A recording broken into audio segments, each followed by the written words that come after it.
আসসালামু আলাইকুম। সন্ধ্যে ৭টা বাংলাদেশের বেতার সিলেট সংবাদ পড়ছি মিথুন চন্দ্র দাস।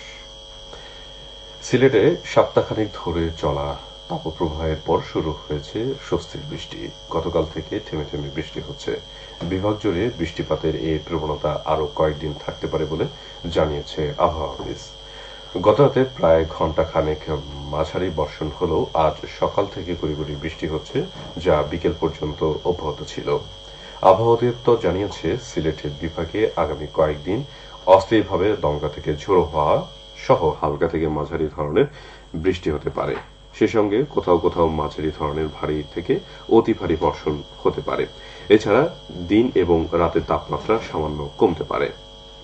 আবহাওয়া অধিদপ্তর আরও জানায়, মৌসুমী বায়ুর অক্ষের বর্ধিতাংশে পাঞ্জাব, হরিয়ানা, উত্তরপ্রদেশ, বিহার, গাঙ্গেয় পশ্চিমবঙ্গ ও বাংলাদেশের মধ্যাঞ্চল হয়ে আসাম পর্যন্ত বিস্তৃত রয়েছে। এর বর্ধিতাংশ উত্তর বঙ্গোপসাগর পর্যন্ত বিস্তৃত রয়েছে।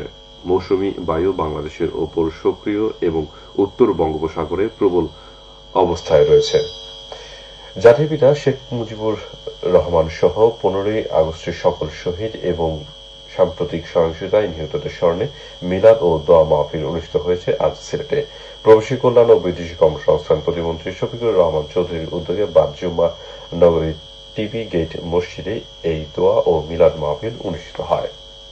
এই সময় স্বাধীনতার মহান স্থপতি ও সর্বকালের সর্বশ্রেষ্ঠ বাঙালি জাতির পিতা বঙ্গবন্ধু শেখ মুজিবুর রহমান সহ সকল শহীদদের জন্য এবং সাম্প্রতিক সহিংসতায় নিহতদের স্মরণে ও প্রধানমন্ত্রী শেখ হাসিনা এবং শেখ রেহানা সহ তাদের পরিবার বর্গের দীর্ঘ জীবন ও সুস্থতা কামনায় বিশেষ দোয়া করা হয়। এদিকে সাম্প্রতিক সময়ে বৈষম্য বিরোধী ছাত্র আন্দোলনে সংঘটিত সহিংসতা, অগ্নি সন্ত্রাস ও নাশকতায় নিহতদের মাগফিরাত ও আহতদের দ্রুত সুস্থ কামনা করে আজ বাদ জুম্মা সারাদেশের মতো সিলেটও সকল মসজিদে দোয়া ও মোনাজাত অনুষ্ঠিত হয়েছে। কেন্দ্রীয় কর্মসূচির অংশ হিসেবে আওয়ামী লীগ এই উদ্যোগ নেয়। দেশের চলমান পরিস্থিতিতে স্থগিত হওয়া এইচএসসি ও সমমানের পরীক্ষা নতুন সময়সূচি প্রকাশ করেছে মাধ্যমিক ও উচ্চ মাধ্যমিক শিক্ষা বোর্ড। গতকাল বিকেলে আন্তঃশিক্ষা বোর্ড পরীক্ষা নিয়ন্ত্রক কমিটির আহ্বায়ক এবং ঢাকা মাধ্যমিক ও উচ্চ মাধ্যমিক শিক্ষা বোর্ডের পরীক্ষা নিয়ন্ত্রক অধ্যাপক মোহাম্মদ আবুল বাশার স্বাক্ষরিত এক বিজ্ঞপ্তিতে এই সময়সূচি প্রকাশ করা হয়। নতুন সময়সূচি অনুযায়ী 11ই আগস্ট সকাল 10টা থেকে দুপুর 1টা পর্যন্ত ভূগোল দ্বিতীয় পত্র পরীক্ষা অনুষ্ঠিত হবে। একই দিনে দুপুর 2টা থেকে বিকেল 5টা পর্যন্ত উচ্চাঙ্গ সঙ্গীত দ্বিতীয় পত্র, আরবি দ্বিতীয় পত্র এবং পালি দ্বিতীয় পত্রের পরীক্ষা অনুষ্ঠিত হবে। এদিকে 8ই সেপ্টেম্বর সকাল 10টা থেকে দুপুর 1টা পর্যন্ত ফিন্যান্স, ব্যাংকিং ও বীমা দ্বিতীয় পত্র ও শিশু বিকাশ দ্বিতীয় পত্রের পরীক্ষা অনুষ্ঠিত হবে।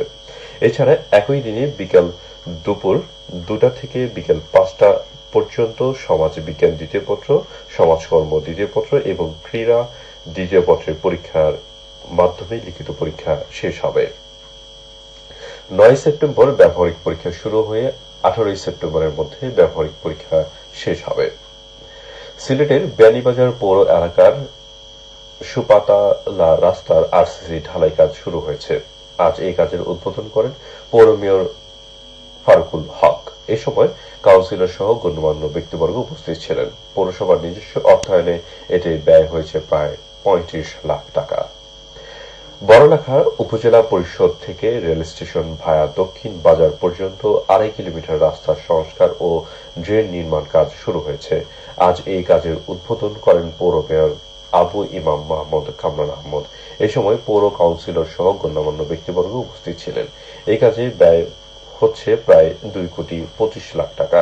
নগর উন্নয়ন প্রকল্পের আওতায় পৌর প্রকৌশল বিভাগ তা বাস্তবায়ন করছে। ক্ষুদ্র ও প্রান্তিক চাষীদের মধ্যে বিনামূল্যে বীজ ও সার বিতরণ করা হয়েছে আজ মৌলভীবাজারে।